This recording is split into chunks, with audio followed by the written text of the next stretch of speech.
Good afternoon, and thank you for the opportunity to present our investigation proposal.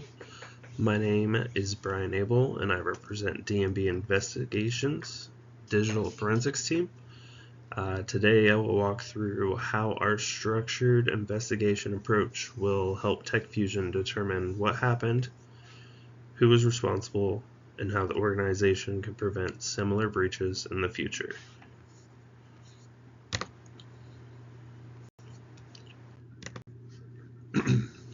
Alright, so the stakes.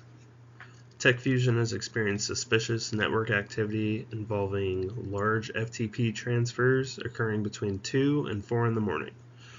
These transfers were directed to a residential IP address, which raises the possibility of insider involvement and the exfiltration of proprietary patent files.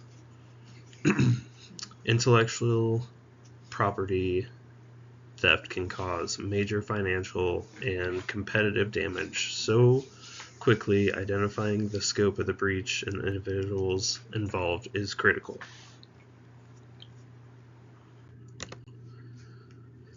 Investigation framework.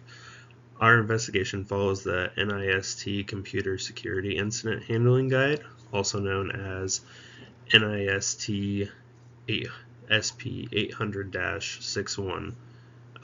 Using a structured methodology ensures that evidence is collected systematically and that no critical steps are missed. It also ensures that the investigation remains legally defensible. All evidence will be handled according to the Daubert standard and federal rules of evidence, with strict chain of custody procedures to ensure integrity and admissibility.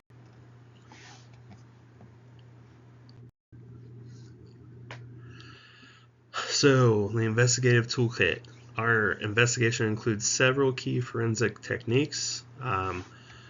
First is evidence collection. Suspect systems will be forensically imaged using write blockers, and cryptographic hashes will verify evidence integrity. Second is network forensics. Firewall logs, VPN logs, and packet captures allow us to trace the path of data exfiltration and identify the internal system responsible for the transfers. Third is file recovery.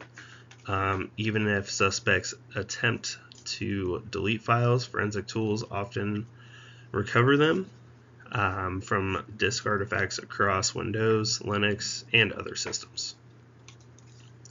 And then finally, we have memory forensics, which allows investigators to examine volatile memory and uncover processes, connections, and artifacts that may not appear in disk analysis.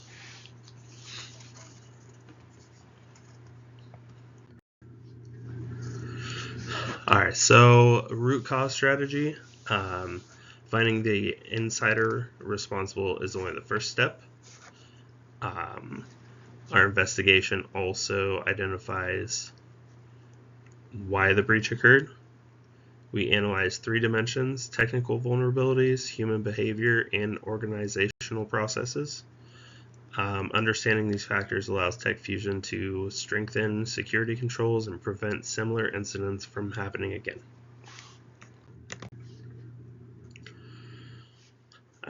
Some real-world lessons. During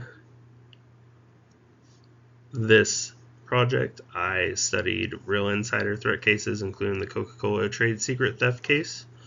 In the investigation, early evidence preservation,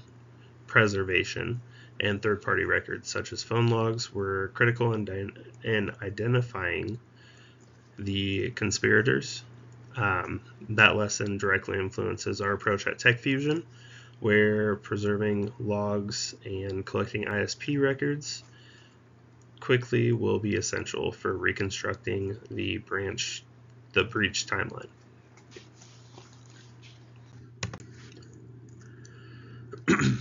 Legal and ISP evidence strategy.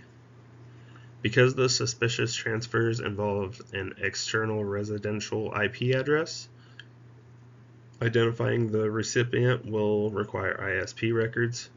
However, these records can only be obtained through lawful process under the Electronic Communications Privacy Act and the Stored Communications Act.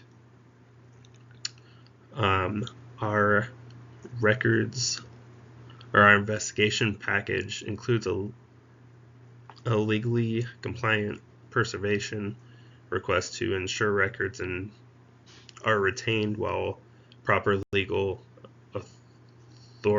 authorization is obtained. And professional reflection. One important lesson from this is that effective forensic investigations require both technical expertise and legal awareness.